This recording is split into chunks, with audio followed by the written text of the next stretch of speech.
कानी बहू। किशोरी लाल जी के बेटे राघव की शादी की बात जगह जगह चल रही थी, लेकिन किशोरी लाल जी को कोई लड़की पसंद ही नहीं आती थी। और उसकी एक ही वजह थी, किशोरी लाल जी का लालची होना। उनको लड़की वालों से मोटा दहेज चाहिए था और इसी चक्कर में एक दिन वो एक बहुत पैसे वाले के घर अपने बेटे का रिश्ता लेकर पहुंचे। उस आदमी का नाम था ओम प्रकाश। देखिए किशोरी लाल जी, मेरी एक ही बेटी है और मेरी सारी संपत्ति जायदाद सब कुछ मेरी बेटी नैना का ही है। पापा, नाम से लगता है बहुत खूबसूरत होगी। कितना अच्छा नाम है ना, नैना। हाँ, वैसे बात तो सही है आपकी। अब इतना पैसा है, ज़मीन जायदाद है, इकलौती बेटी, आप भी क्या करेंगे? सब कुछ उसे ही देंगे ना। बिल्कुल ठीक पहचाना आपने। बस बेटी की शादी और सारी जायदाद उसके नाम। पापा, बिना देखे हाँ कर दीजिए ना। इतना अच्छा रिश्ता फिर कहाँ मिलेगा? माला माल हो जाएंगे हम। मैं अपनी बेटी को बुलाता हूँ। अरे नहीं नहीं नहीं नहीं, आपकी बेटी का नाम नैना है, सुनकर ही लगता है बहुत सुंदर होगी। रहने दीजिए अंकल, मैं तो आपकी बेटी के नाम से इतना खुश हो गया हूँ कि उसे बिना देखे शादी करने को तैयार हूँ। अब तो मैं उसका चेहरा सीधे शादी के बाद ही देखूंगा। और इस तरह राघव नैना का चेहरा नहीं देखता और उससे शादी कर लेता है। शादी के बाद अपनी सुहाग रात पर जब राघव नैना का घूंघट उठाकर देखता है तो नैना की आंखें बंद थी। कितनी खूबसूरत हो तुम नैना, जरा अपनी आंखें खोलकर मेरी तरफ देखो तो सही। नहीं, मुझे शर्म आती है। अरे, मैंने तुम्हें शादी से पहले भी नहीं देखा, और अब अगर तुम आंखें खोलकर मुझे देखोगे भी नहीं तो मुझे अच्छा कैसे लगेगा? इससे पहले कि नैना अपनी आंखें खोलकर राघव की तरफ देखती, अचानक से लाइट चली गई और राघव नैना को पूरी तरह से देख भी नहीं पाया। अगली सुबह नैना राघव के लिए नाश्ता बनाकर लेकर आई। अरे ये क्या? आधा पराठा सीखा हुआ है और आधा बिल्कुल कच्चा। ये तुमने क्या किया नैना? बहू, तुमने क्या आधा पराठा तवे से नीचे लटका कर रखा था, जो आधा सिका है और आधा कच्चा? मुझे जितना दिखेगा उतना ही तो सीखूंगी ना पापा जी। जहाँ जहाँ मुझे नजर आ रहा था वहाँ मैंने सीख लिया, और जहाँ जहाँ नहीं दिखा वहाँ कच्चा रह गया होगा। इसका क्या मतलब है? ये कैसा मजाक कर रही है तुम? अरे बहू, तुमने इतना लंबा घूंघट क्यों लगाया हुआ है? देखो, हमारे घर में बहुओं को बेटी की तरह रखा जाता है, और फिर तुम तो इतना सारा माल लेकर आई हो। देखो, ये घूंघट डाल कर रखने की कोई जरूरत नहीं है। हाँ नैना, पापा जी ठीक कह रहे हैं, तुम तो आराम से रहो, अपना ही घर समझो। नैना अचानक से अपना घूंघट उठा लेती है। अरे ये क्या पापा, नैना की तो एक आंख फूटी हुई है। नाम से नैना, लेकिन ये तो कानी बहू निकली। मेरे साथ धोखा हुआ है, धोखा। बिना दिखाए अपनी काली लड़की मेरे संग ब्याह दी। मुझे कानी भी नहीं चाहिए।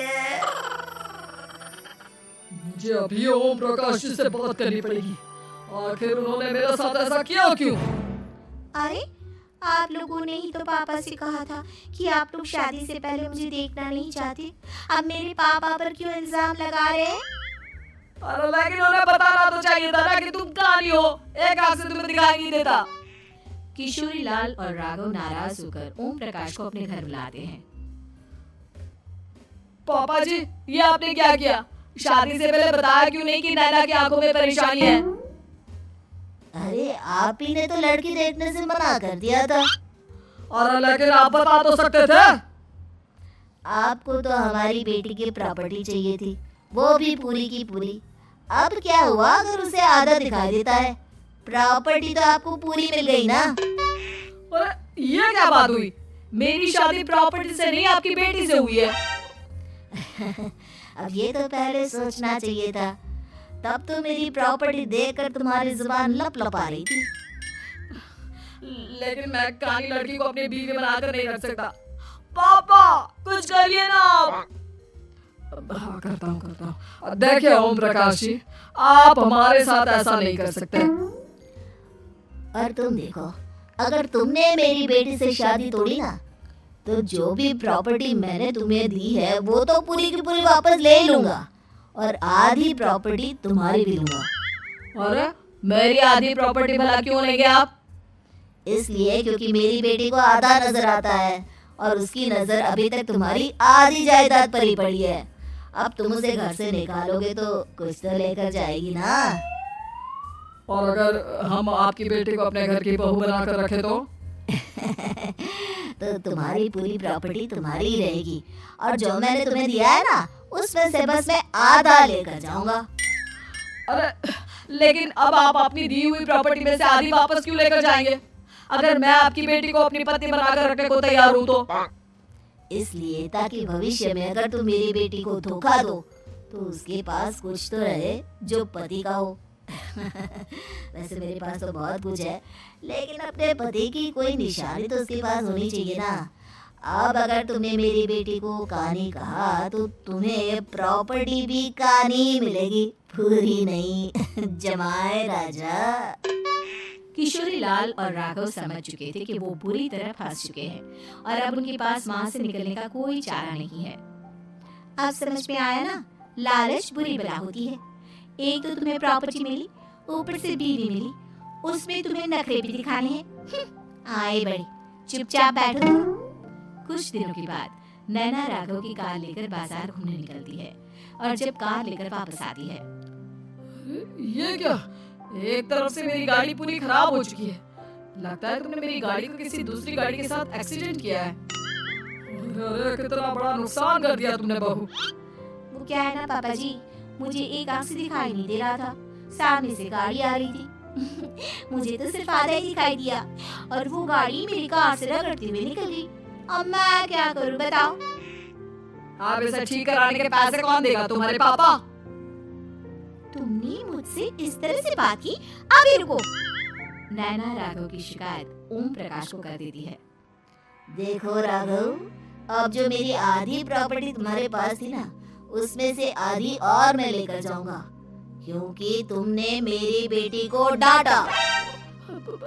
अरे नहीं पापा जी, गलती हो गई, माफ कर दो। गलती की तो कोई गुंजाइश ही नहीं। अगली बार मेरी बेटी को डांटा तो बची हुई आधी में से आधी और ले जाऊंगा। लालच के चक्कर में हम दोनों ने बहुत बड़ी गलती कर दी बेटा। एक तो तुम्हें कानी बहू मिली और ऊपर से जो माल मिला वो भी काला।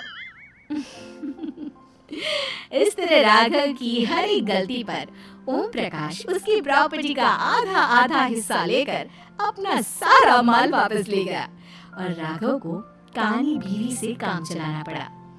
भाई लालच वाकई में बुरी बला है।